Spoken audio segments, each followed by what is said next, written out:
Hello everyone, welcome back to my channel. আজকের mini blog কিন্তু Sunday তো একটু স্পেশাল কিছু হবেই। তা চলো স্পেশাল কিছুটা দেখি। বেগুন ভাজা, পটল ভাজা, ডাল, চাটনি, চিকেন। তা চলো এগুলোকে নিয়ে যাওয়া যাক। এই যে নিচ্ছি, উল্টা নিয়ে নিই। টুলটা নিয়ে নিলাম, এরপরে এটাকে নিয়ে নিলাম। চলো রিয়াকশনটা দেখি। চিকেন দিয়ে খাবো।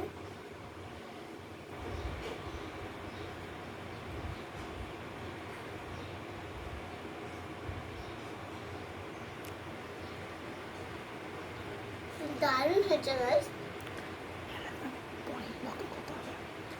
তাই গাইস পরে কথা বলছি। বেগুনের মগে tata, bye bye. Like comment like comment share করে আমার পাশে থেকো।